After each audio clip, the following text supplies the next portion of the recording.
Welcome in, everyone. Today we're diving straight into a truly fascinating blueprint.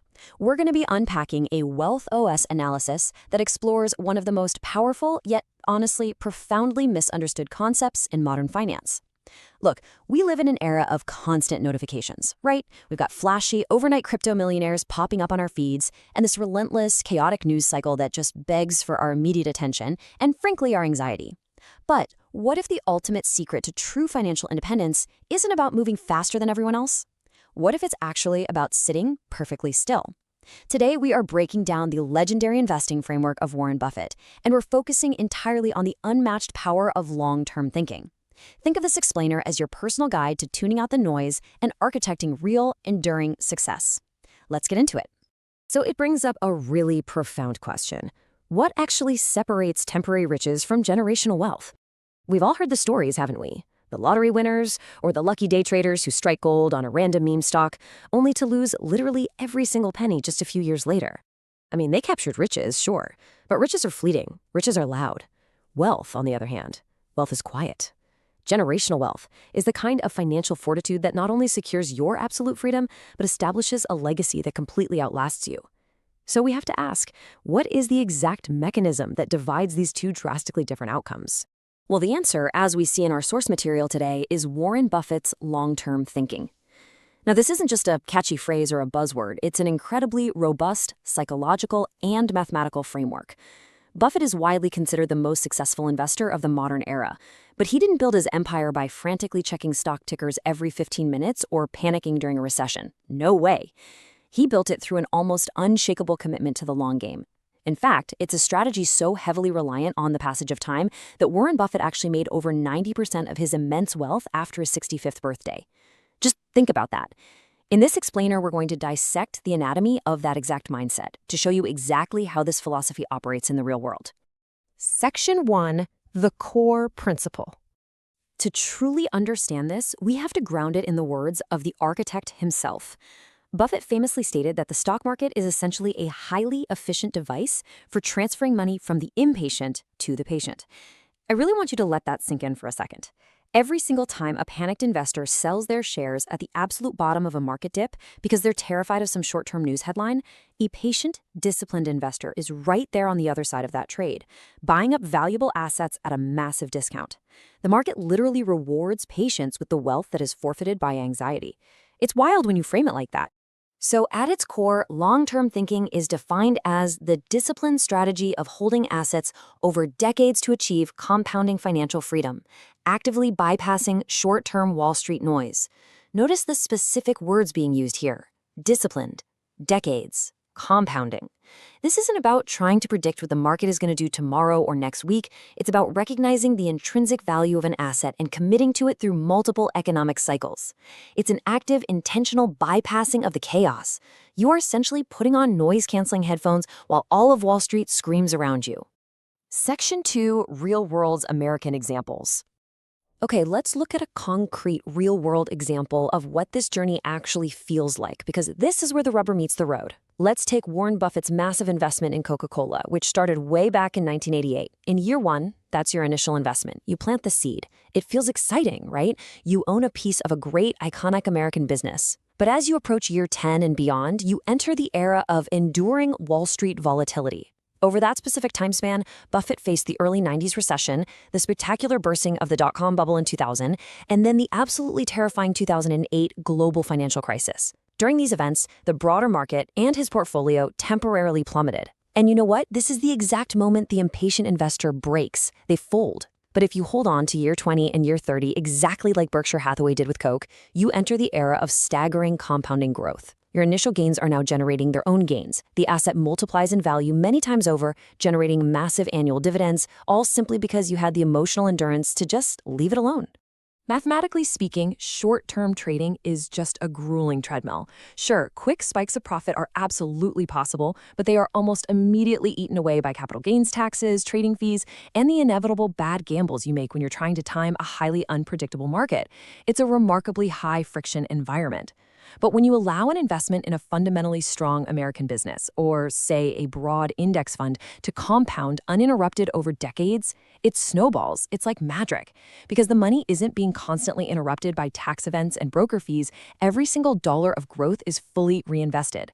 The sheer mass of a tax-deferred compounding asset just completely dwarfs those frantic trading gains. The math, without a doubt, heavily favors the patient.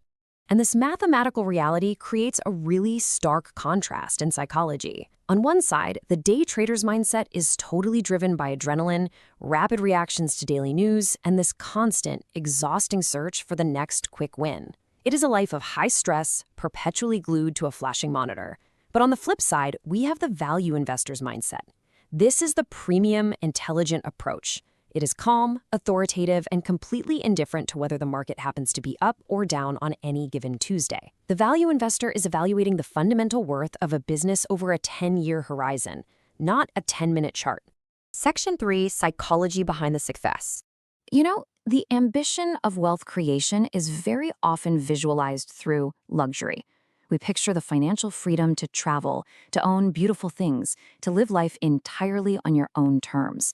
And that is a very human, very powerful aspiration. But this source material highlights a really critical truth. You absolutely do not achieve the luxury without the cold, hard discipline first. True wealth builders don't spend their early gains on flashy cars, they reinvest them. Their discipline is their actual luxury. They are buying their future freedom step by intentional step. Now, to actually pull this off, you need to develop specific psychological traits. First, it requires immense emotional control, so that fear and greed don't dictate your money moves.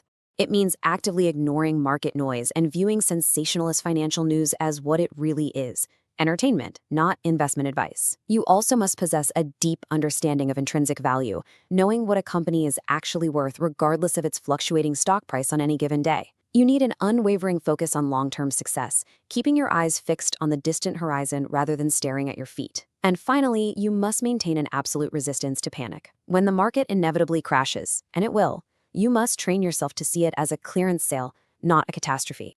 Let's break this down further. When the market drops violently, the immediate emotional reaction for most people is to panic sell, locking in those losses permanently. But the disciplined reaction? You buy more of the asset while it's heavily discounted. Conversely, when the market is booming and everyone is seemingly getting rich quick on some new, unproven trend, the emotional reaction is FOMO, fear of missing out, which leads you to buy in at the absolute peak. The disciplined reaction? Hold steady. Stick to your original plan. Don't chase the shiny object. Understanding and mastering this divergence in behavior is essentially the ultimate cheat code to outperforming 90% of amateur investors out there. Section 4, Practical Financial Lessons. So, how do we actually do this? Here is your exact sequential roadmap to begin implementing this blueprint today. Step 1 is entirely mental. Adopt the long-term mindset. You have to genuinely commit to the decades. Step 2 requires deep research. Identify valuable businesses or broad S&P 500 index funds that have strong fundamentals and a proven track record of surviving economic winters. Step 3, and honestly this is often the hardest part, invest your capital and hold it through the noise. This might even mean setting up automated investments and then deliberately forgetting your login password so you aren't tempted to tinker with it. And step 4, allow compounding to work its silent, massive magic over time. Just let it cook. Consider the ideal allocation of an intelligent investor's mental energy, and you really need to guard this fiercely. 90% of your effort should be dedicated to understanding long-term fundamentals. That means reading annual reports, understanding business models, and honestly, focusing on your own personal career growth to increase your investing capital. Only a tiny 10% sliver should be given to short-term market news. If you reverse this ratio, which is exactly what most everyday people do, you are just going to inherit the anxiety of Wall Street without seeing any of the profits. Section 5, the emotional takeaway. 30+ years. In a society that is completely obsessed with next-day delivery and instant gratification, this single number represents the ultimate rebellion. It is the true currency of investing. Time is literally the one thing you cannot hack, you cannot rush, and you cannot cheat. By fully accepting this time frame, by genuinely looking 30 years into the future, you immediately relieve all the pressure of what happens tomorrow. You give yourself the ultimate strategic advantage because you are playing a game that almost no one else has the patience to play. Ultimately, true financial freedom is a marathon, it is not a sprint. The goal here isn't to cross a finish line in record time, panting and totally exhausted. The real goal is to build an enduring machine that funds your life, protects your family, and grants you total autonomy over your own time. It's a deeply emotional, profound pursuit that requires the absolute utmost discipline. You have to endure the miles, pace yourself, and fundamentally trust the process. I want to leave you with this final provocative thought today. Take a hard look at your own habits. Look at your own financial decisions over the past month. Are you building generational wealth for tomorrow, or are you just trading for today? Are you swept up in the daily noise, or are you quietly, methodically architecting your freedom? The blueprint is clear, guys. The math is proven. The rest is entirely up to you. Thank you. Welcome to The Explainer. Look, if you've ever glanced at the stock market and just felt totally overwhelmed by the sheer noise of it all, the fast-paced trading, the endless stream of next big things pushed all over social media, you are in exactly the right place. Over the next 10 minutes or so, we're going to do an in-depth dive into the undeniable difference between chasing fleeting startup hype and actually building lasting generational wealth. And we're going to do this by reverse engineering the exact framework used by the greatest investor of all time, Warren Buffett, complete with real-world examples. Let's cut through the noise and uncover the disciplined strategies that separate the gamblers from the giants. Here's our roadmap for today. 1. The illusion of hype. 2. Buffett's core principle. 3. Real-world examples. 4. The psychology of success. 5. Practical lessons. And finally, 6. The emotional takeaway. All right, part 1. The illusion of hype. So to really understand how to win the game, we first have to understand the environment we're operating in. Modern Wall Street and honestly current startup culture can feel like a complete circus, right? It's a fast-paced ecosystem literally designed to make you feel like you are always missing out on the next big thing. But that frantic energy? That's usually a mirage masking massive systemic risk. We really need to contrast two fundamentally different approaches here. On one side, you have hype investing. It's short-term, totally unpredictable, and entirely emotionally driven. It is the literal definition of chasing a shiny object based on momentum rather than actual merit. Value investing, on the other hand, is the antidote to all that. It's inherently long-term, it relies strictly on understandable business models, and above all, it requires immense, unshakable discipline. As an ambitious investor, you basically have to make a choice: succumb to the frantic energy of the crowd or adopt the calm authority required for actual long-term success. Moving right along to part 2, Buffett's core principle. When we talk about maintaining calm authority in the financial world, one name absolutely stands above the rest, and that's Warren Buffett. To navigate the chaos we just talked about, Buffett provides the ultimate compass. He operates on one absolute mandate: invest in businesses you understand. It sounds almost too simple, doesn't it? But the weight of this rule is just immense. It's what he famously calls his circle of competence.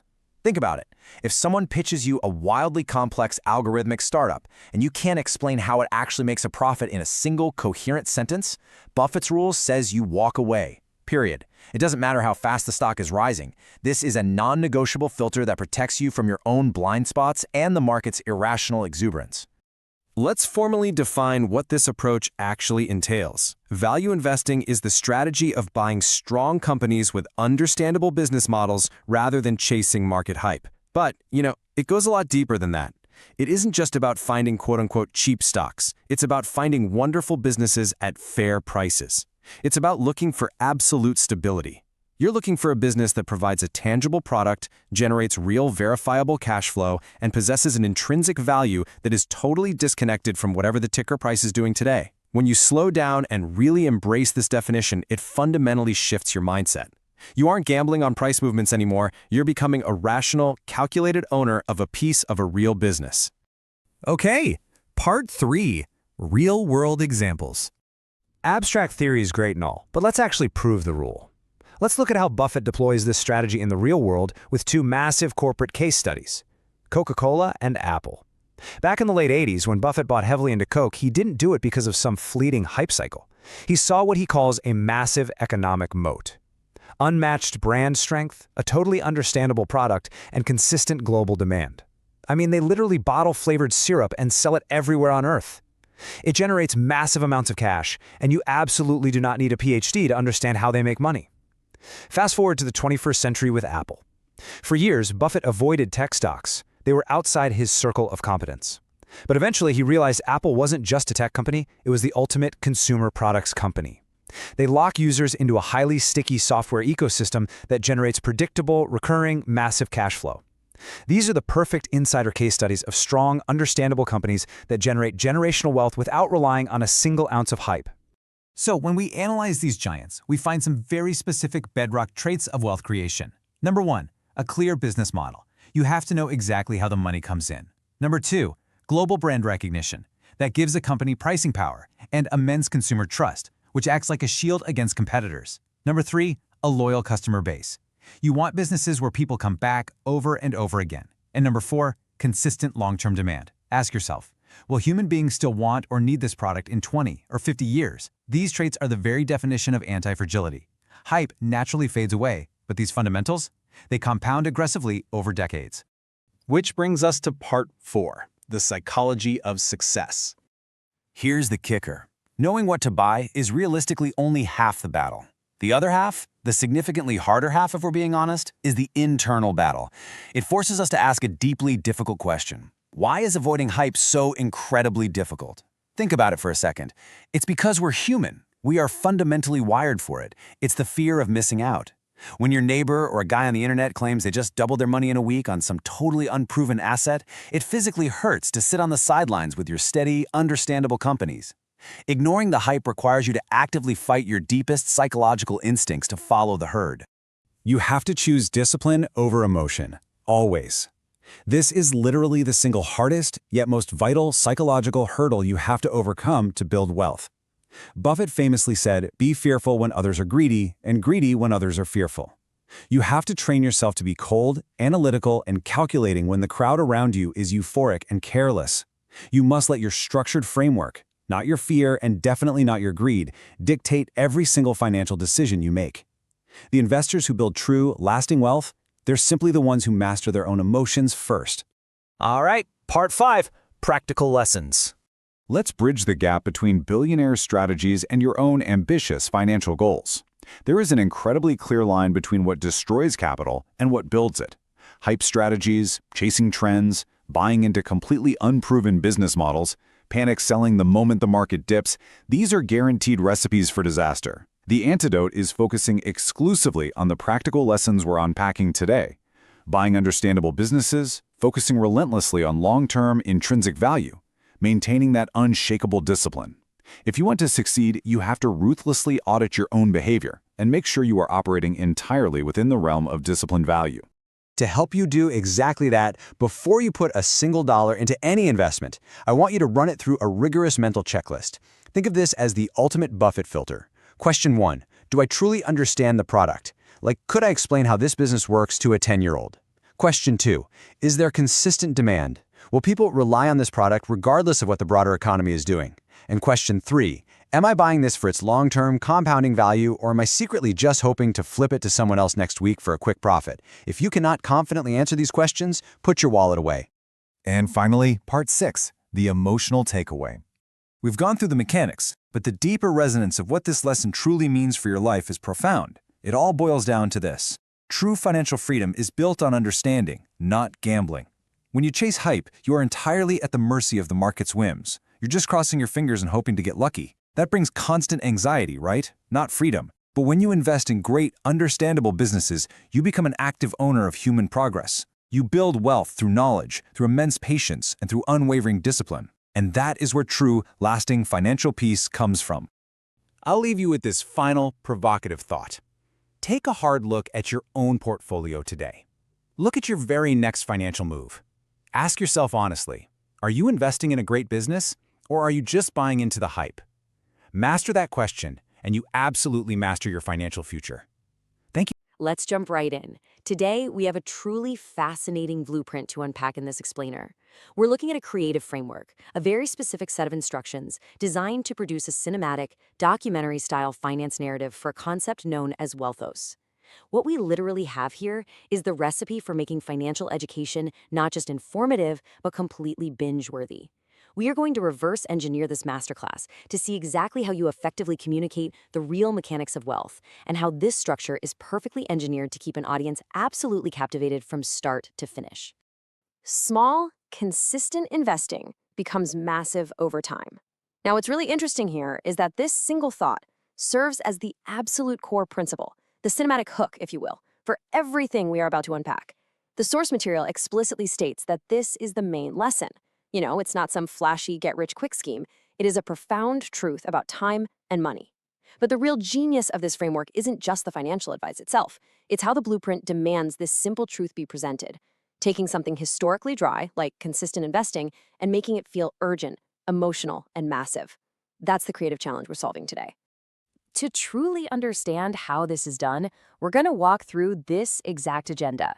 We'll quickly cover the WealthOS blueprint, the core principle, the visuals of Wall Street, the psychology of success, and finally, architecting the narrative.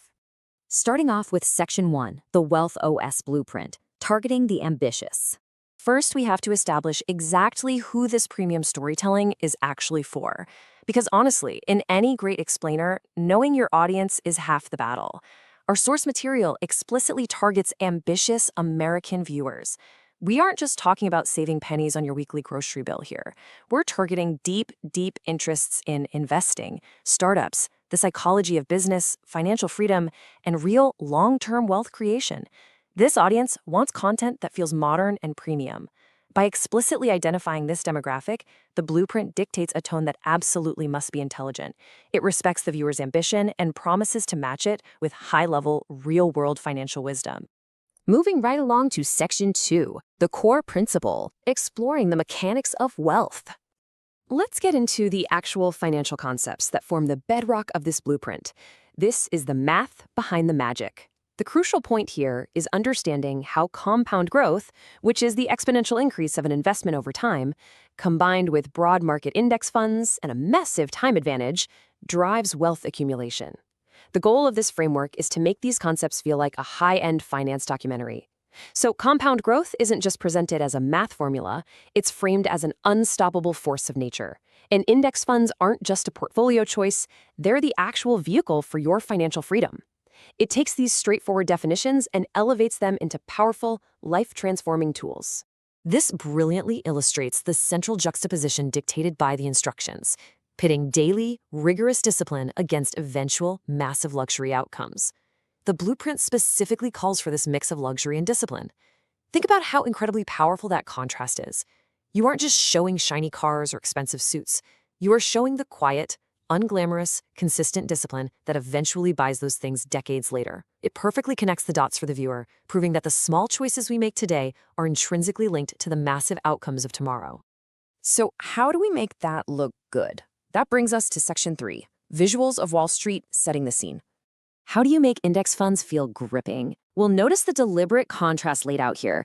It pairs a dark green and black cinematic aesthetic with a calm, authoritative narration. The blueprint demands moody Wall Street vibes and cinematic city scenes mixing modern startup culture with traditional finance. But the real trick? It pairs those highly dynamic visuals with a voice that isn't just screaming at you for attention. The narration is intelligent, focused on real-world wisdom, and emotionally powerful. That contrast is exactly what creates that binge-worthy high-end documentary feel. It builds immediate, undeniable trust. Now we transition into Section 4, the psychology of success, which is all about emotional storytelling. Because let's face it, visuals and math alone just aren't enough to keep someone watching. The explainer mandates that financial facts must be wrapped in emotional storytelling to be truly binge-worthy. You have to connect the math to real human emotion to optimize for those long watch times. The framework requires emotional scenes and emotional takeaway. If you just list dry facts about compound interest, people are going to click away, right? But if you tell a story about the psychology of patience, the real anxiety of market dips, and the ultimate triumph of financial freedom, boom, you capture their hearts. You make the financial journey a profoundly human journey. Finally, let's look at Section 5, architecting the narrative. This is the step-by-step playbook. Let's look at this structural architecture provided to pull this entire vision together into one cohesive timeline. By combining these carefully sequenced steps, the blueprint guarantees a narrative that is both highly educational and deeply emotionally resonant. You start with step 1, a strong cinematic hook to grab them immediately, introducing that core principle. Then, step 2, you ground that theory with real-world USA examples, making the abstract entirely tangible. Step 3 brings in the psychology and the practical lessons. And finally, step 4, you don't just fade out. You deliver a massive emotional takeaway and a memorable ending. It's a perfectly engineered arc designed to leave a lasting impact. Fulfilling the framework's requirement for a strong, memorable ending, I want to leave you with this. Is your financial strategy built on consistent discipline, or are you just hoping for a massive outcome? Into what I like to call the ultimate financial truth. Now, if you listen to Wall Street or academia, you'd probably think raw intelligence is the golden ticket to long-term wealth, right? Well, actually, it's not. We're going to look closely at why the greatest value investors in history, especially Warren Buffett, built their massive empires not on, super complex algorithms, but on something much simpler, emotional discipline. So let's jump right in and explore why so many genuinely smart people end up losing their shirts, not because they lack brains, but because they just can't master their own temperament. It really is one of the most fascinating paradoxes in modern finance. Why do actual, literal geniuses routinely lose absolutely everything in the stock market? I mean, we naturally assume that having a massive IQ or scaling a tech startup or getting straight A's practically guarantees financial freedom. But history is literally littered with brilliant minds who went completely bankrupt. Just look at Sir Isaac Newton, unarguably one of the smartest human beings ever to live, yet he lost nearly his entire fortune in the South Sea Bubble. He famously lamented that he could calculate the motions of the heavenly bodies, but not the madness of people. It turns out, financial markets operate on a completely different psychological wavelength than a physics exam. Being brilliant, that's great, but it's absolutely not a shield against the heavy, emotional weight of the market. So, this brings us to part 1, the core investing illusion, where we see firsthand that being smart definitely does not equal being safe. There's just this stark, night-and-day contrast between having raw cognitive horsepower and having the actual temperament needed to keep the wealth you build. Raw intelligence, that's your high IQ, your ability to crunch massive data sets, and your skill at building complex financial models. And sure, that might help you launch a successful startup or land a corner office, but emotional discipline is a whole different beast. It requires extreme patience and this really rare ability to stay completely calm under intense, life-altering pressure. Warren Buffett actually half jokes about this. He says investing isn't a game where the person with a 160 IQ beats the guy with a 130 IQ. In fact, he says if you have a 160 IQ, you should probably sell 30 points to someone else. Why? Because excess intellect usually just breeds dangerous overconfidence. It's emotional discipline, the anchor of your temperament, that actually protects you from catastrophic losses when things go south. All right, let's move into part 2 and look at how this plays out with real-world market realities. To truly master your temperament, you've got to understand the vicious psychological life cycle of the market itself. It's like clockwork. It always starts with a boom phase, totally fueled by infectious optimism. Then it hits a peak. That's a dangerous zone driven entirely by unchecked greed. And almost immediately after, the crash arrives. Absolute panic sets in, leading straight into the trough, which is just pure unadulterated fear. Finally, there's a recovery, but that phase demands serious discipline from anyone hoping to ride it out. Warren Buffett's mentor, Benjamin Graham, explained this beautifully with the story of Mr. Market. Imagine you have a business partner named Mr. Market, and he is wildly manic depressive. Every single day he shows up and offers to buy your share of the business or sell you his. During the boom and peak, he's euphoric, offering absurdly high prices. But during the crash and trough, he is deeply depressed, willing to sell his shares for literally pennies. The truly intelligent investor doesn't let Mr. Market's wild mood swings dictate the real value of their assets. But sadly, most ambitious, highly intelligent people lose their nerve during a crash. They let Mr. Market's depression infect their own heads and they just abandon ship. So, we actually need to fundamentally redefine what a financial downturn is. A market crash is not just a rapid drop in asset prices. That's just the surface-level symptom. At its core, a crash is a massive, system-wide psychological stress test. It's almost designed by capitalism itself to trigger fear and ruthlessly weed out the undisciplined. Buffett often says the stock market is essentially a highly efficient device for transferring money from the impatient to the patient. It's a crucible.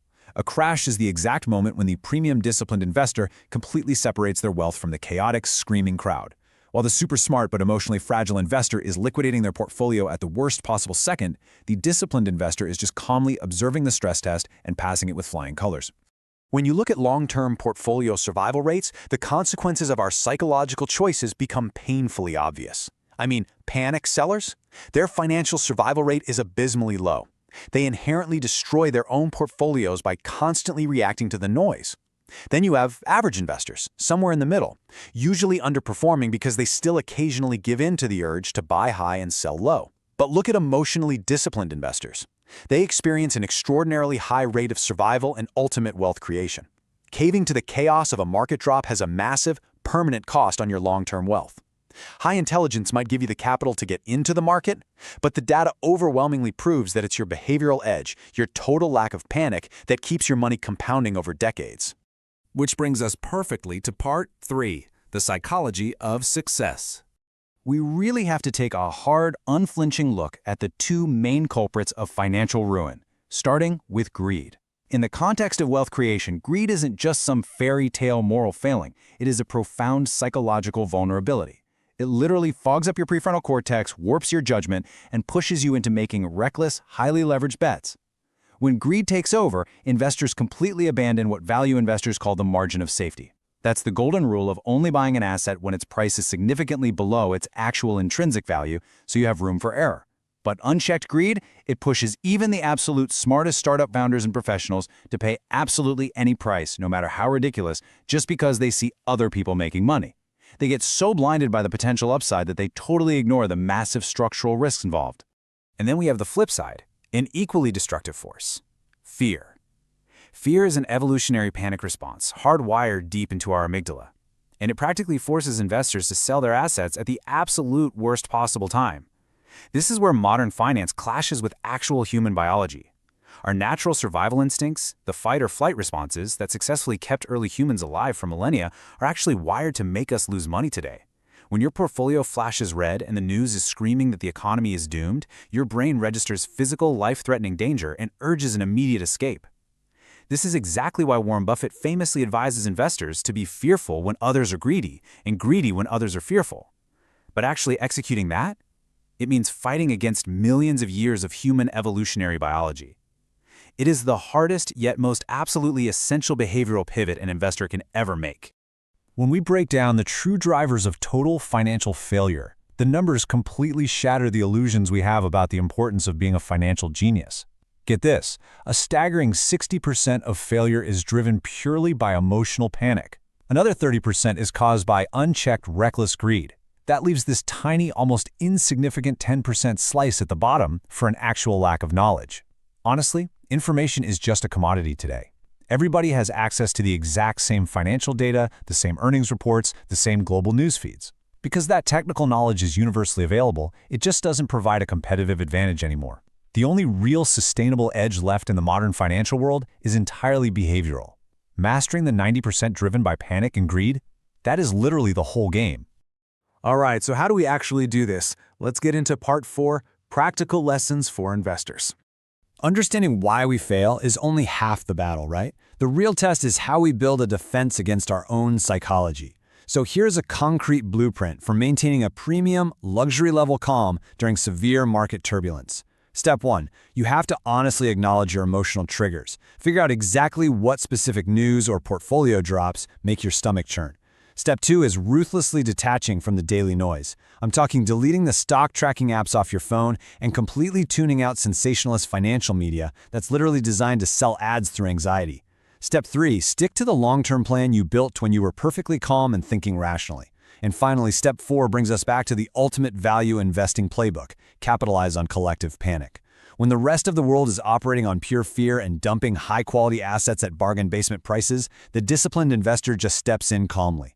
They don't see a disaster, they see a generational discount sale.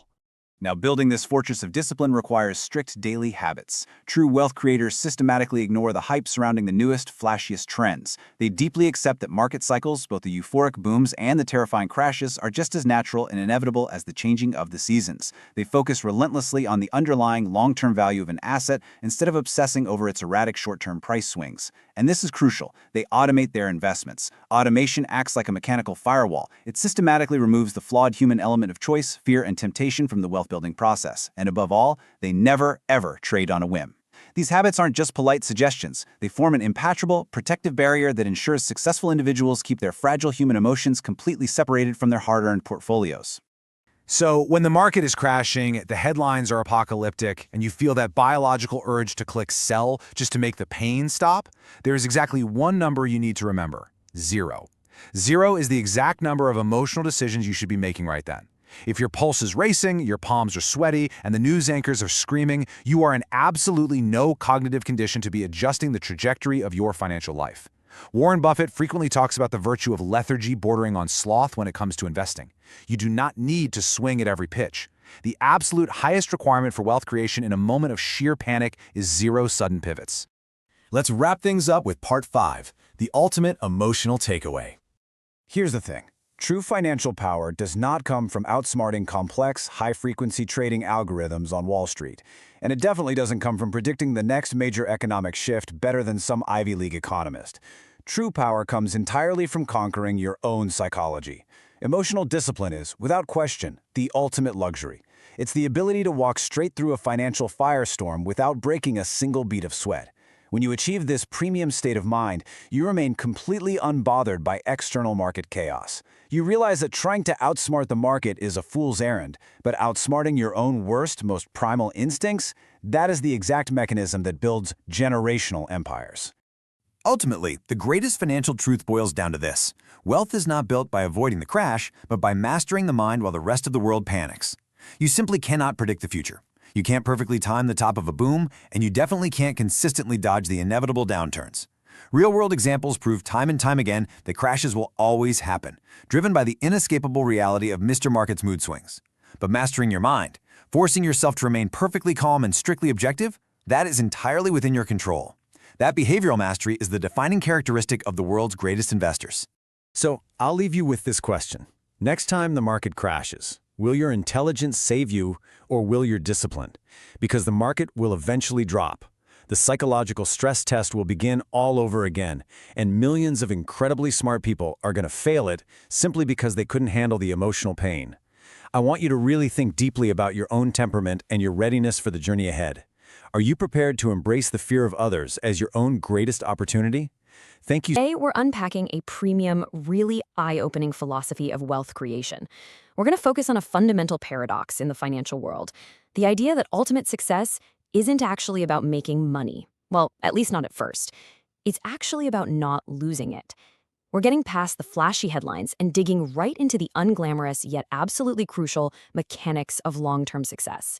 You see, amateurs are always playing offense, right? They're constantly trying to figure out how to score the next big point. But the greatest financial minds in history, they spend almost all their energy playing defense. They know, for sure, that survival matters more than literally anything else. So let's decode this blueprint for financial survival together. So, have you ever wondered what truly ruins ambitious people on their path to financial freedom? Let's look at the brutal reality of it. The modern financial landscape is pretty much designed to sell you on the dream of overnight success. The media, the internet, they constantly push this narrative of the home run, the lucky lottery ticket, that massive overnight payout. And honestly, why wouldn't we fall for it? It's largely because of survivorship bias. We only ever hear the headline about the one trader who bet their life savings on some crazy volatile asset and walked away a millionaire. But you know what the media never writes about? The 99 other ambitious investors who made that exact same bet, blew up their accounts entirely, and quietly went bankrupt. By selectively broadcasting just the lotto winners, society creates this incredibly dangerous illusion that taking massive, uncalculated risks is a perfectly viable strategy. But when we look at the actual data, that specific type of unchecked ambition is exactly the trap. It almost always comes down to this fatal choice: the amateur's obsession with chasing monumental, rapid profits versus the professional's strict, unwavering focus on preventing devastating losses. When you chase a rapid gain, you're almost always taking on asymmetrical risk, and definitely not the good kind. It means the downside is way, way steeper than you realize. A really great analogy for this is picking up pennies in front of a steamroller. Sure, you might grab a few coins super fast, and hey, it feels like a rapid gain.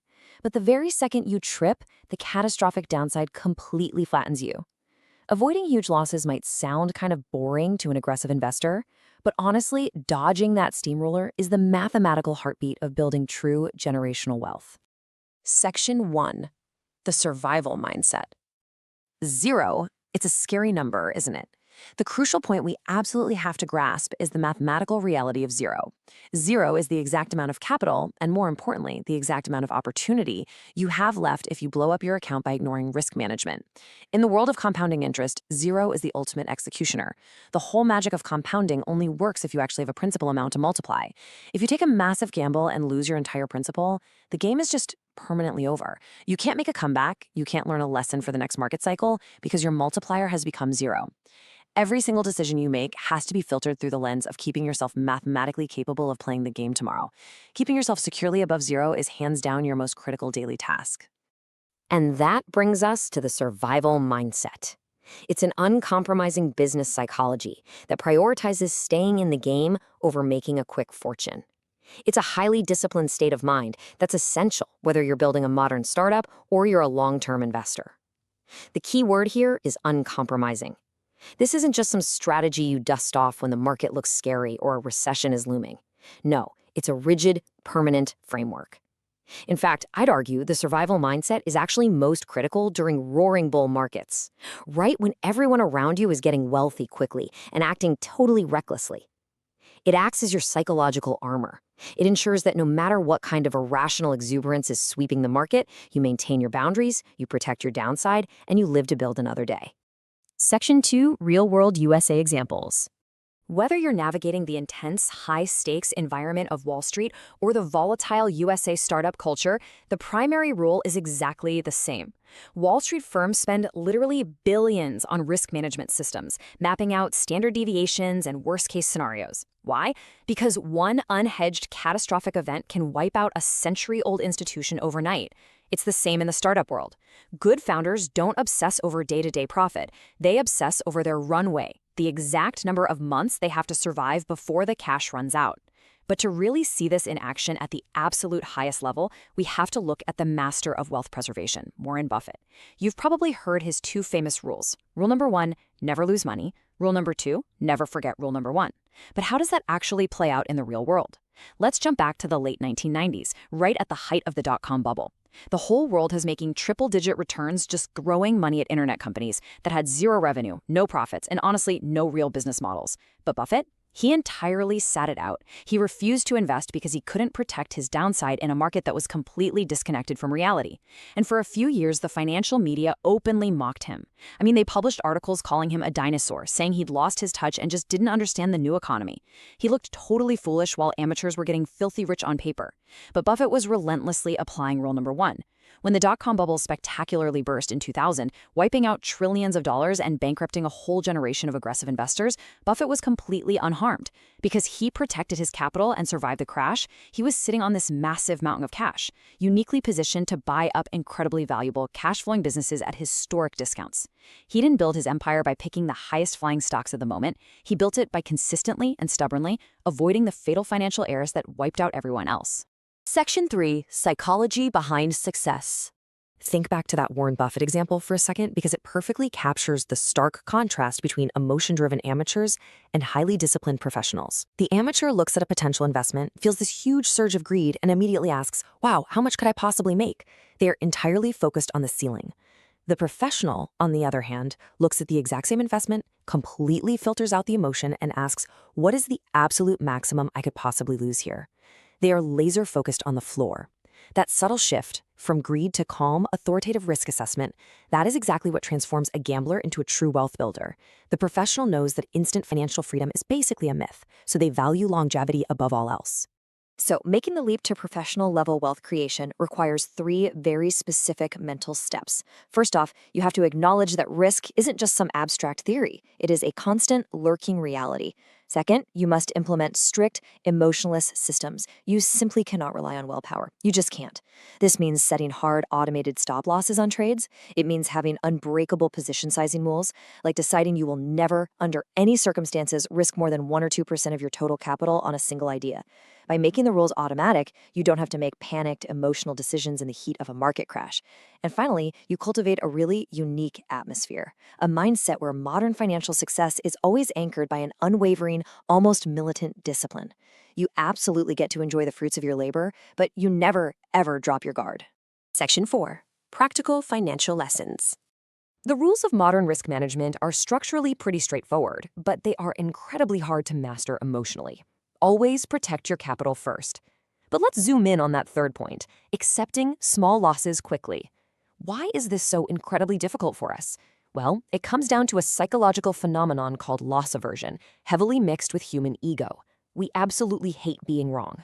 When a trade goes against an amateur, taking the small loss means admitting defeat. So instead of just cutting it, they hold on, crossing their fingers and hoping it bounces back just enough to break even.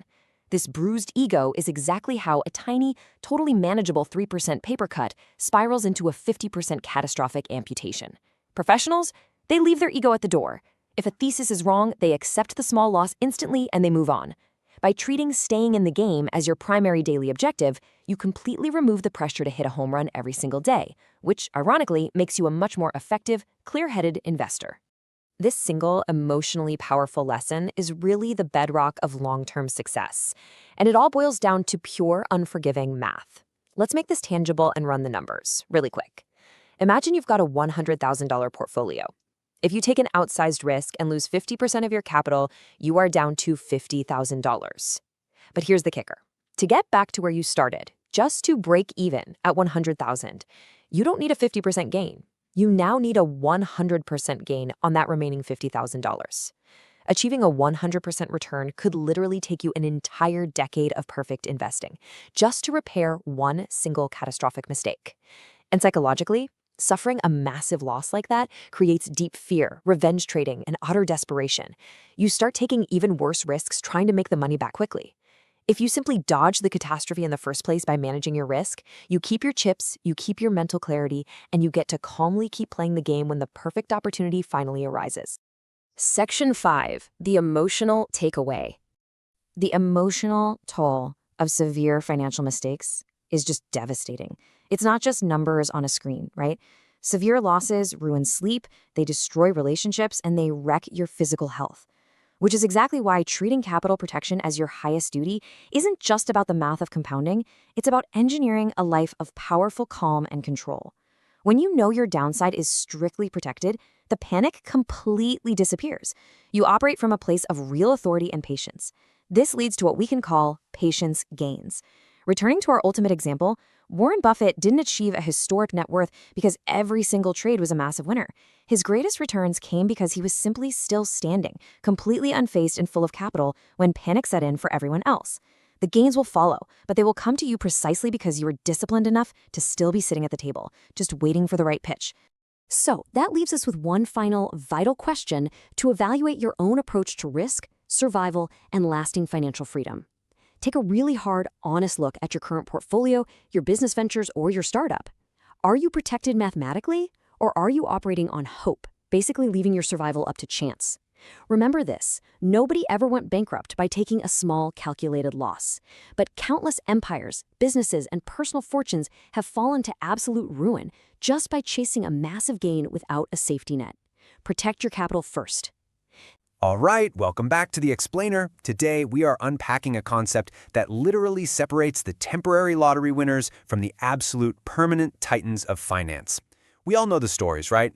Someone gets incredibly lucky on a single trade, they flash their newfound wealth for a year or so, and then they just kind of quietly disappear the second the market turns.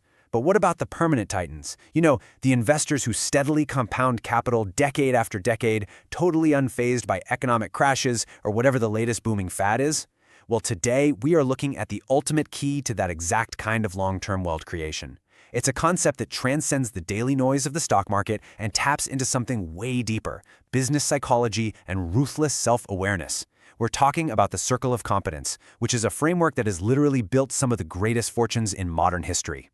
But before we get to the solution, we kind of have to look at the problem. Why do brilliant people lose money chasing trends? Seriously, think about it for a second. We see this play out constantly. Doctors, engineers, highly successful professionals, people with immense intelligence and analytical skills just suddenly bleeding capital. Why? Because they gave in to the fear of missing out on the latest Wall Street hype. The pain of watching someone else get rich overnight on some mysterious startup is a profoundly powerful emotional trigger. It completely bypasses logic. It makes otherwise deeply rational, smart people do very, very reckless things with their hard-earned money. Okay, let's dive into this. To truly understand how to build financial freedom through ruthless discipline, we've broken this explainer down into a structured masterclass. We'll cover the danger of hype, the circle of competence, Buffett's tech avoidance strategy, the psychology of discipline, practical rules for investing, and finally, your ultimate wealth advantage. Section 1. The danger of hype, the trap of Wall Street ambition.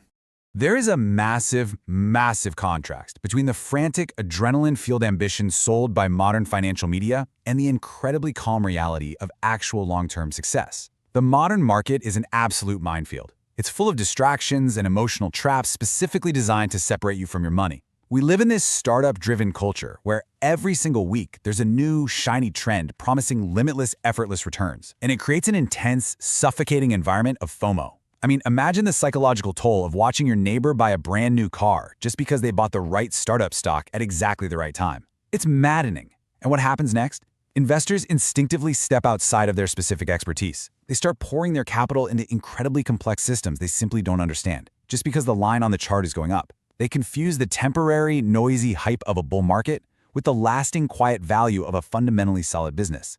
What's really interesting here is the stark contrast between these two approaches. On one side, you have frantic trend chasing. It is completely exhausting.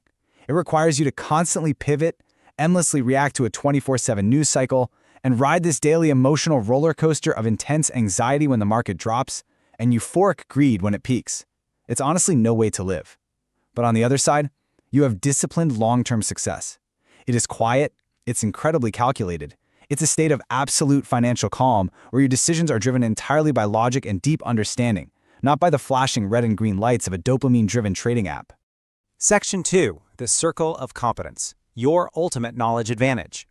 Let's establish exactly what this core principle means. The circle of competence is the strategic boundary of your specific knowledge.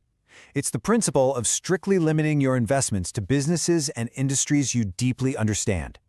Now, that sounds super simple on the surface, right? But actually executing it requires an incredible amount of self-awareness. Why? Because saying, I don't know, or I don't understand this is incredibly hard for smart, highly successful people to admit. Our egos desperately want us to believe we can master everything. But this concept isn't just some defensive rule. It is an offensive, ultimate knowledge advantage rooted deeply in business psychology. It is all about identifying exactly where you have a structural edge over the rest of the market, and then having the sheer willpower to completely ignore everything outside of that boundary. Only invest in what you truly understand. This simple sentence is the absolute foundation of the billionaire mindset. Think about it. If you do not fully grasp how a company makes its money, who its real competitors are, and what its industry will realistically look like in 10 years, you're not investing. You are gambling. It really is that black and white. Section 3. Buffett's tech avoidance strategy. A real masterclass in discipline. To really cement this concept, let's look at a legendary, real-world case study of how the circle of competence operates under massive, relentless pressure. Let's go back to the USA in the late 1990s. The frantic .com boom has completely taken over the world. Companies were literally just adding .com to the end of their names, doing absolutely nothing else, and watching their stock prices double overnight. By the early 2000s, everyday investors were flooding their life savings into mysterious tech startups they couldn't even vaguely explain. The pressure to join in was immense. The media aggressively mocked Warren Buffett, arguably the greatest investor in history, calling him out of touch, a dinosaur, claiming he had completely lost his edge. Even into the 2010s, massive new waves of complex tech trends completely dominated the market. And what was Warren Buffett doing while the media mocked him and his peers got fabulously rich on paper? He strictly avoided it. He completely set out the biggest wealth explosion of the modern era for years. Why? Simply because the inner workings of those tech companies fell entirely outside his established expertise. And this brilliantly illustrates the exact boundary of his circle of competence. He was perfectly comfortable admitting, hey, I do not understand the economics of this new technology. While other asset managers frantically chased clicks, eyeballs, and the frenzy of new trends just to keep up appearances, Buffett just sat comfortably within his established expertise. He spent his days reading incredibly boring annual reports of insurance firms, banks, and consumer soda companies. He knew exactly how every single penny of profit was generated in those businesses. He knew exactly where his edge was, and despite the whole world screaming at him that he was wrong, he refused to step even 1 inch past that boundary. And here is a highly critical reframe for your own mindset. Refusing to touch tech wasn't ignorance on Buffett's part. Actually, scratch that, it was a completely calculated, brilliant display of genius. Think of the intense social, professional, and financial pressure he faced to just buy into the hype. Staying out required an emotional fortitude most human beings simply do not possess. It shows us that true discipline is the ultimate luxury. He didn't have to play a game he didn't understand, and guess what? Neither do you. You do not have to buy into a trend just because everyone else is doing it. Section 4. The Psychology of Discipline. Why boring builds wealth. When we map out the human element of investing, we basically see two completely different psychologies at play. The psychology of failure is intensely driven by FOMO, which leads to rapid emotional reactions and ultimately frantic trend chasing. Human psychology naturally craves excitement, right? We crave belonging. We desperately want to be part of the latest gold rush. But then look at the psychology of success. It's entirely driven by discipline. It results in a quiet, calm authority over your portfolio, precisely because you are strictly sticking to your expertise. True financial freedom requires mastering the seemingly boring side of the equation. It requires being perfectly, completely okay with watching someone else win the lottery, while you continue to systematically and predictably compound your wealth over time. So there is exactly one crucial point you need to remember here. There is one primary asset you need in wealth creation. It's not a secret algorithm, and it is definitely not inside information. It's discipline. The singular, uncompromising discipline to say no to thousands of shiny, exciting opportunities so you can confidently say yes to the very few you perfectly understand. Section 5. Practical Rules for Investing. Executing the Strategy. Now that we deeply understand the philosophy, it's time to actually map this billionaire mindset directly to your personal financial journey. Here is how you execute this strategy. Step 1. Identify your true areas of expertise. Ask yourself, what do you do for a living? Are you in healthcare, real estate, software logistics? That is your edge. What are your intense hobbies? What industries do you intuitively understand better than the average person on the street? You have to be brutally honest with yourself about where your knowledge actually ends. Step 2. Ruthlessly ignore outside trends and hype. Just unfollow the noise. Step 3. Invest only within those knowledge boundaries. A great rule of thumb is, if you cannot explain exactly how a business generates its free cash flow to a 5-year-old, pass on it. And finally, Step 4. Maintain long-term discipline. This is, for sure, the hardest part. You absolutely must hold your ground when the entire market is screaming at you to pivot. Section 6. Your Ultimate Wealth Advantage. Achieving Financial Freedom. Let's lock in the core principles that will completely redefine your approach to the market. First, sticking to your circle isn't limiting yourself. It is creating a definitive, unshakable knowledge advantage over the rest of the market. Second, discipline is the ultimate luxury in investing. It grants you the peace of mind to actually sleep well at night. Third, true wealth absolutely requires ignoring the loud daily hype. And finally, you must know your boundaries to unlock true financial freedom. Because mastering the circle of competence is about far more than just accumulating money, it's about defining the absolute terms of your own long-term success. True wealth is built not by chasing trends, but by ruthless discipline. It's a quiet, steady, and incredibly powerful force. And it relies entirely on your ability to know yourself, to know your limits, and to absolutely master your own psychology. So, I want to leave you with this final thought to deeply consider the next time you open your portfolio to make a trade. Will you lose yourself chasing the next big hype? Or will you choose the harder, quieter path and build an empire within your own circle of competence? The choice, and the immense wealth that follows it, is entirely up to you. We're going in-depth on why that's completely backwards, anchored by an incredible real-world example from none other than Warren Buffett. You know, you might be shocked to hear that the average day trader spends literally thousands of hours a year glued to monitors, frantically trying to time a market that's almost completely unpredictable. And the kicker? They usually end up with worse returns than if they had literally just walked away and done nothing. So what if the absolute peak of financial sophistication is actually just keeping things incredibly simple? Let's dive right in. So why do we instinctively believe that building wealth requires all this chaotic, high-stress activity? Just think about the visuals we're constantly fed by financial media.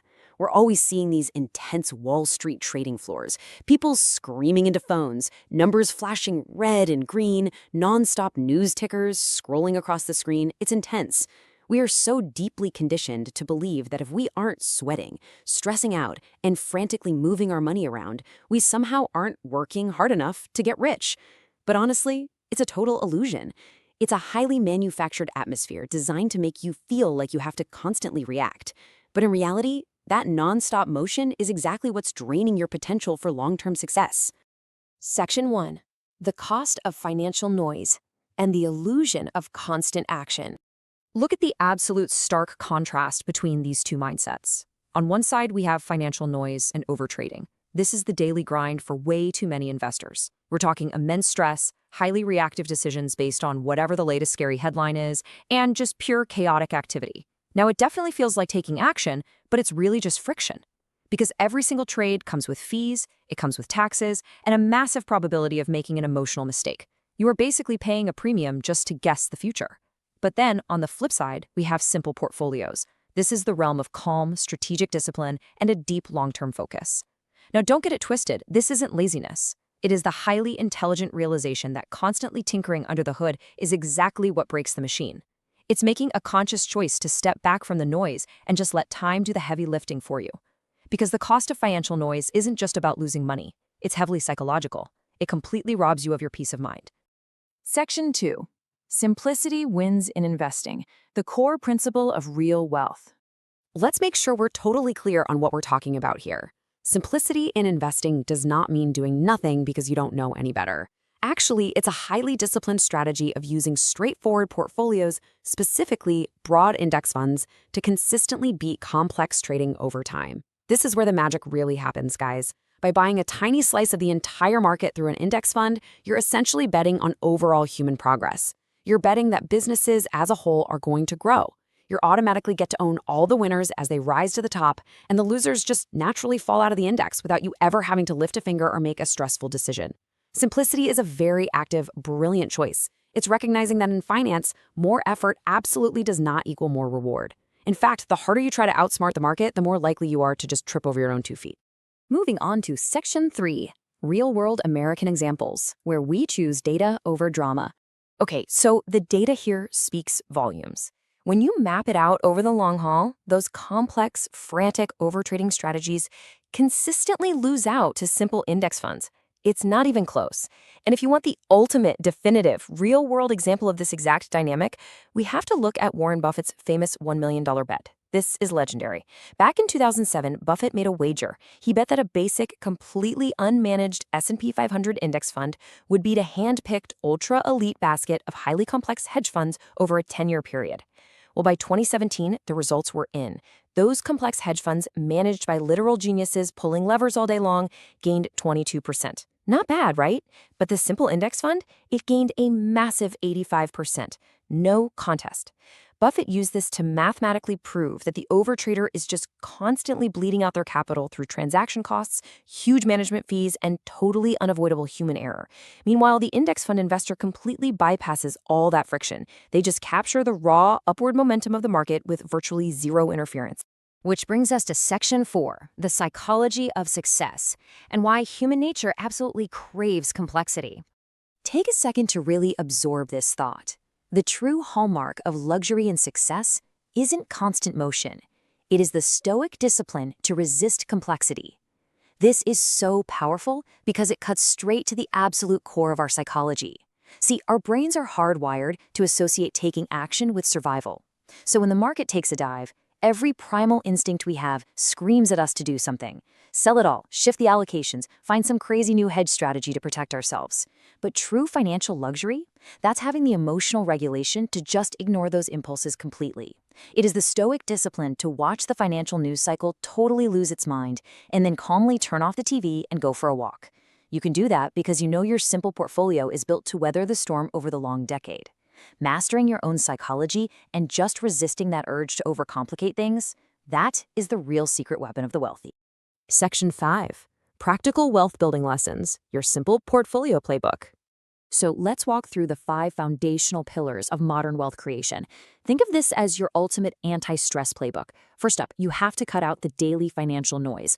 Unsubscribe from the panic-driven media, and seriously, stop checking your portfolio every single afternoon. Second, build simple portfolios. You really do not need 50 individual stocks to be properly diversified, which leads right into our third point.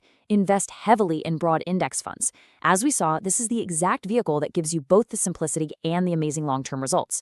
Fourth, avoid the expensive trap of overtrading. Remember Buffett's bet? All that extra activity is not your friend. It's an active expense that drags down your compounding interest. And finally, number 5, hold with extreme long-term discipline. This is such a straightforward, empowering blueprint. It completely removes the need for Wall Street stress. It's calm, it's authoritative, and most importantly, decades of hard historical data prove that it works absolutely beautifully.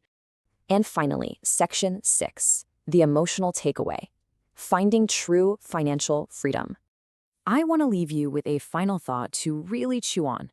True wealth is not a flashing green number on your phone.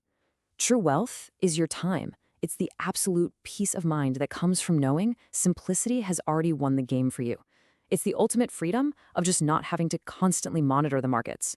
So ask yourself right now, are you mastering the quiet discipline of long-term success? Are you giving yourself the luxury of a simple, incredibly powerful index fund strategy? Or are you still caught up in that stressful illusion of constant financial motion? Take these lessons, strip away the unnecessary complexity, and just let your wealth quietly and powerfully build itself. Thank you. Today, we're diving straight into an incredibly smart framework for financial success derived from the WealthOS documentary source material. We're going to deconstruct the exact mechanics of how modern wealth is actually created. Now, this isn't your standard dusty financial advice, and it certainly isn't some get-rich-quick scheme. This is a highly practical, modern blueprint focusing strictly on what actually works in the long term. We're exploring that fascinating intersection of business psychology, startup culture, and the raw mechanics of the stock market.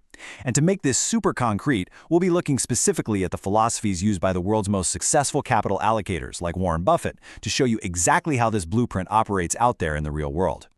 So, where does real wealth actually come from? It's kind of the ultimate question, right?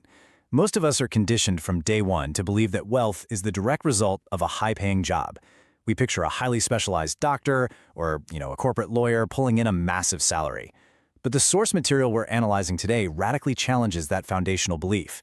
It absolutely forces us to rethink our entire approach to earning. Think about it. Even a highly paid surgeon is ultimately on a treadmill. If they stop operating, their income drops to zero. That isn't true financial freedom. That's just a very well-compensated job. We have to look past the salary and examine the hidden architecture behind genuine, lasting wealth. To break this down, we're going to cover 5 key areas today. Section 1 is the core wealth principle, then real-world American success, the psychology of wealth, practical financial lessons, and finally, the ultimate emotional takeaway. All right, Section 1, the core wealth principle, rethinking income. To really get this blueprint, we have to actively unlearn some of that traditional advice we've all been fed. The absolute biggest takeaway from the WealthOS framework is this. Real wealth doesn't come from a paycheck. It strictly comes from ownership. We're talking about the legal possession of assets, businesses, or equities that generate continuous value and cash flow totally independent of a standard hourly salary. That word right there, independent, that's the entire secret. Why? Because relying on a salary is honestly incredibly vulnerable. The second you clock out, get sick, or decide to take a vacation, the money stops. You're simply renting out your time. We have to shift our focus to equity, meaning possessing something that creates value whether you are awake or fast asleep. It might be a small fraction of a massive public company or full control of a tiny automated online business, but the fundamental truth remains the same. Ownership works while you sleep. It's a stark contrast. On one hand, you have the standard trap, trading time for money. There's a literal physical limit to how many hours you can work in a week, right? Which means there's a hard mathematical ceiling on your earning potential.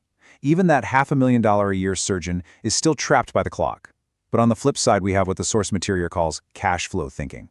This completely shifts your energy toward acquiring things that just keep putting money back into your pocket on a recurring basis. It's a massive psychological shift from being a laborer who performs tasks to becoming an allocator of capital who builds systems.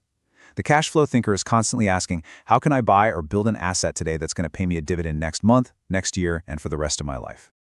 Moving right along to Section 2, Real-World American Success, Startups and Markets. Let's see how this translates into massive impact in today's economy.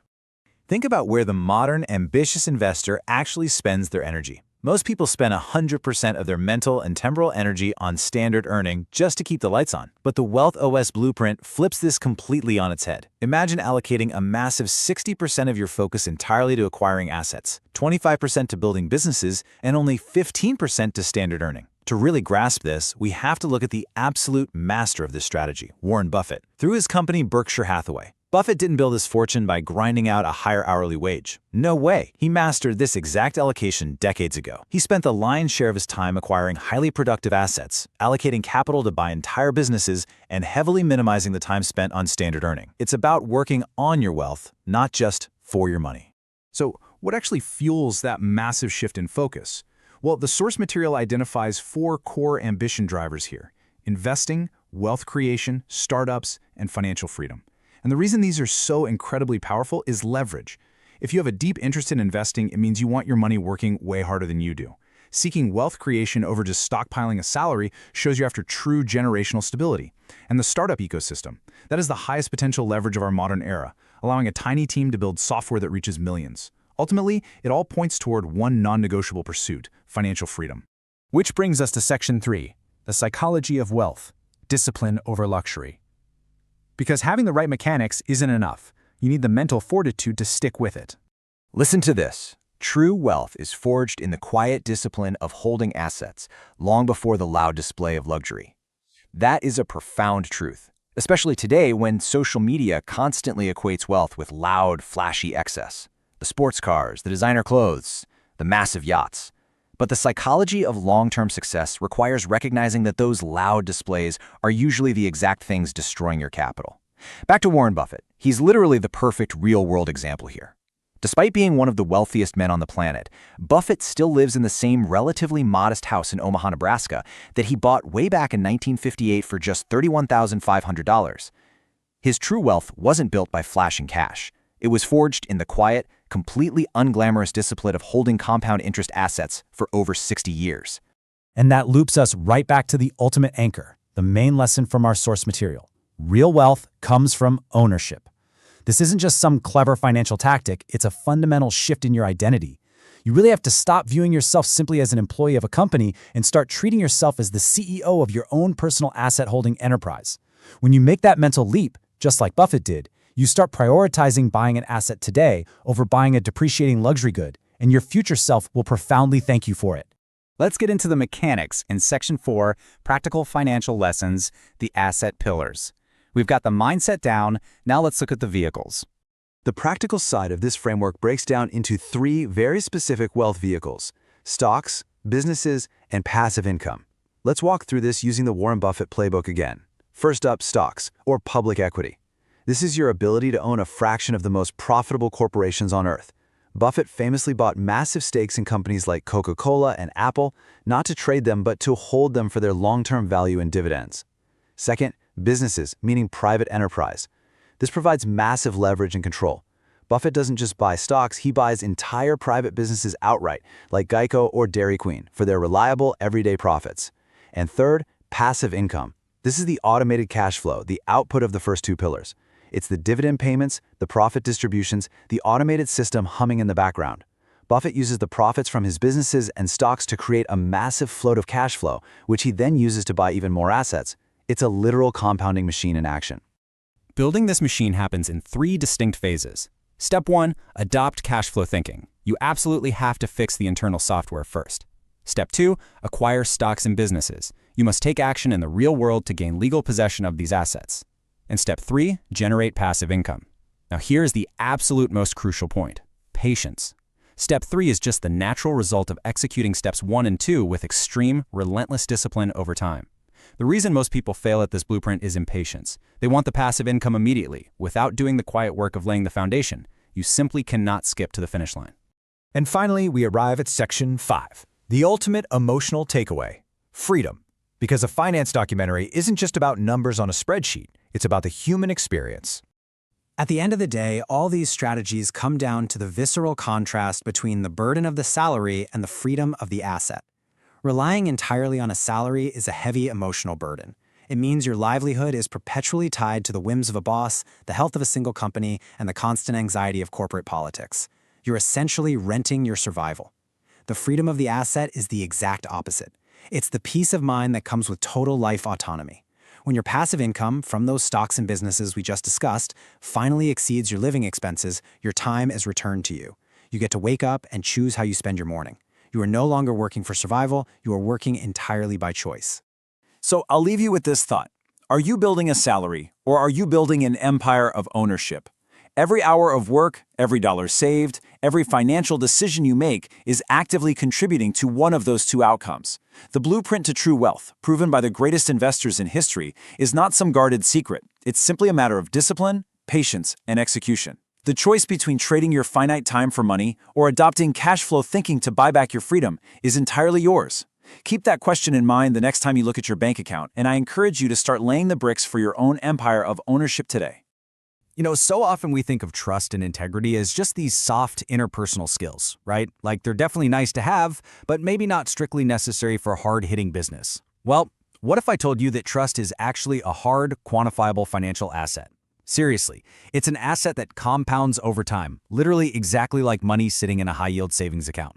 Over the next 10 minutes of this explainer, we're going to take an in-depth look at the undeniable math behind credibility, and we're going to use a real-world case study from one of the greatest investors of all time to prove it.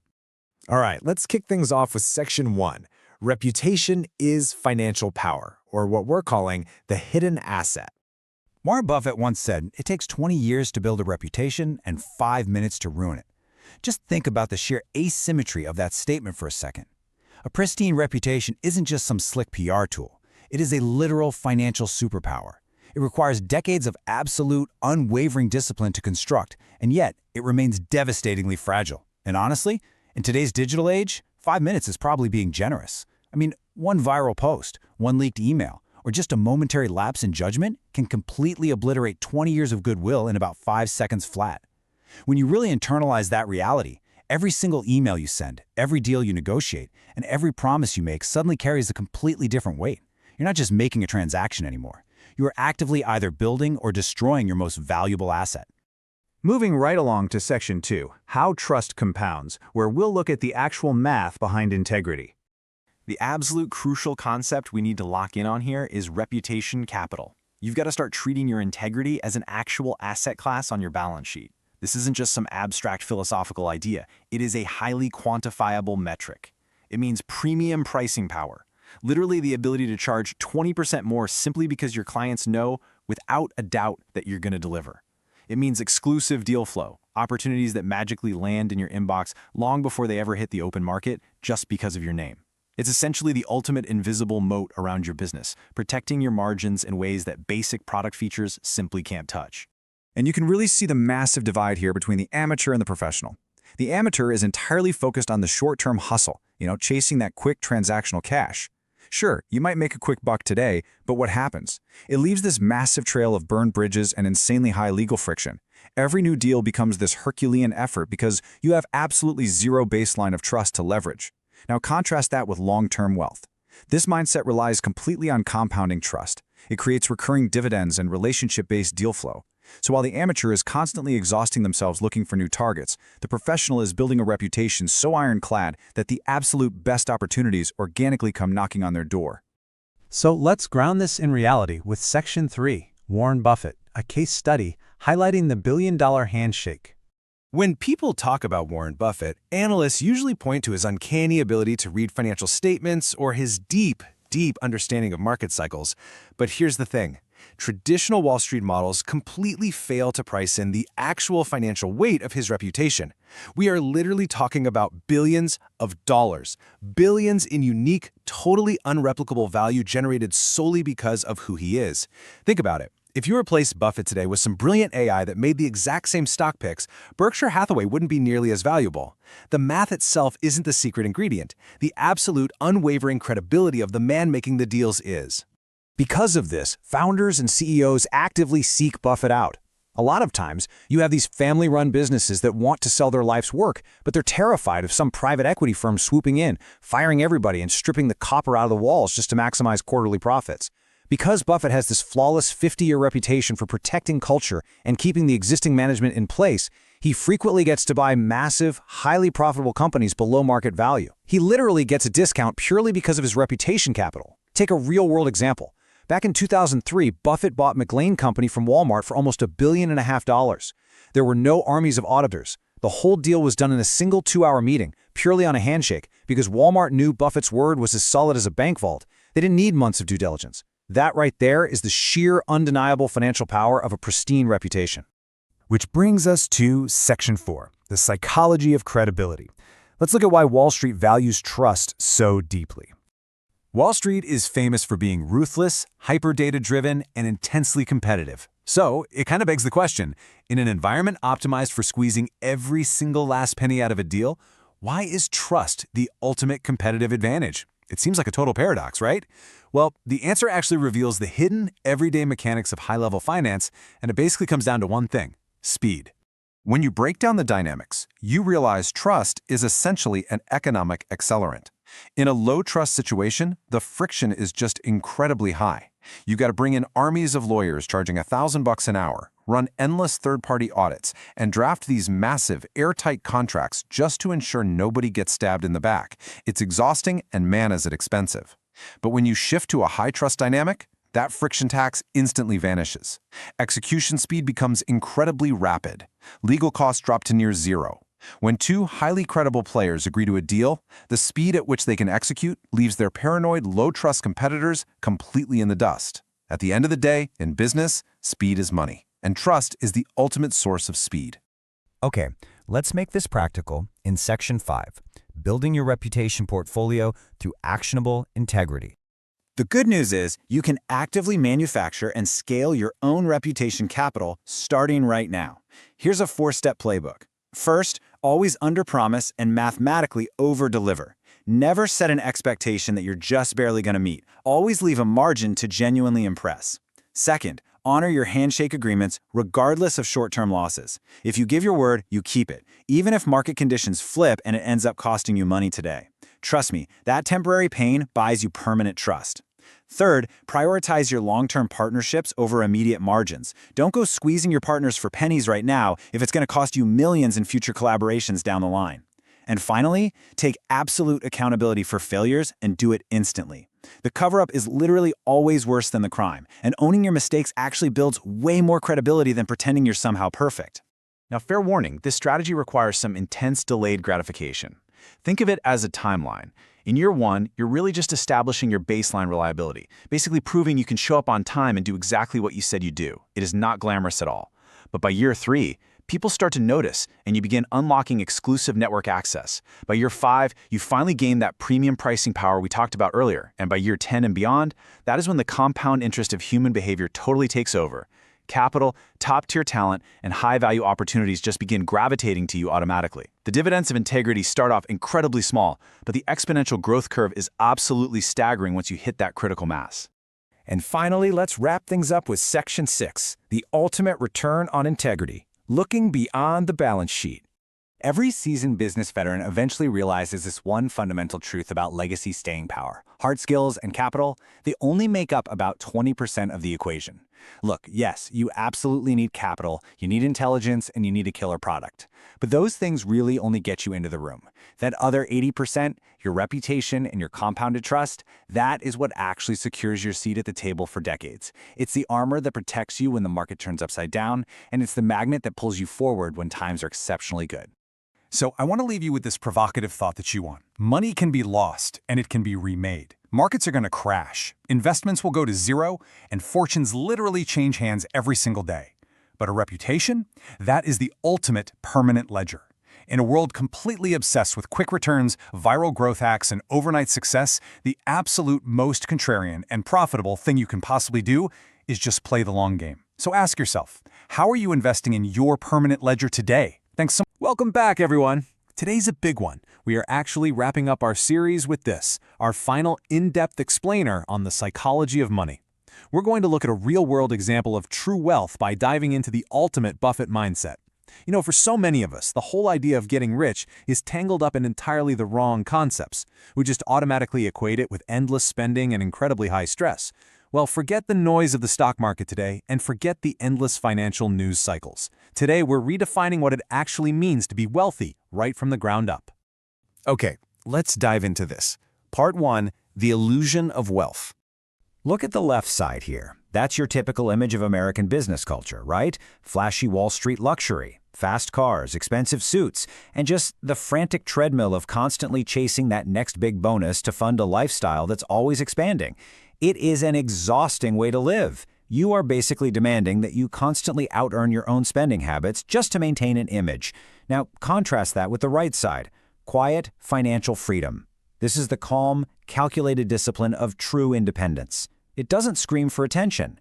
The left side is purely about looking rich to strangers, while the right side is about actually being wealthy for yourself. Moving right along to Section 2, the true Buffett mindset. And this brilliantly illustrates what we're talking about here. Under the Buffett philosophy, wealth, the noun, isn't just your net worth. It's the accumulation of freedom, peace of mind, and the ability to think long-term. True wealth isn't just a number in a bank account or some valuation of your assets. It's time. It is the absolute luxury of waking up every single morning and having total control over your own day. When your wealth buys you peace rather than obligations, your entire perspective shifts. You're no longer just reacting to the world. You are calmly navigating it on your own terms. So there are 4 core pillars holding this mindset up. First, avoiding lifestyle inflation. When your income grows, your expenses don't automatically tag along. You keep a baseline that keeps you comfortable without tying you down. Second, and this is a big one, rejecting comparison. Avoiding the trap of comparing your life to your neighbors or some startup founder online is absolutely crucial for financial independence.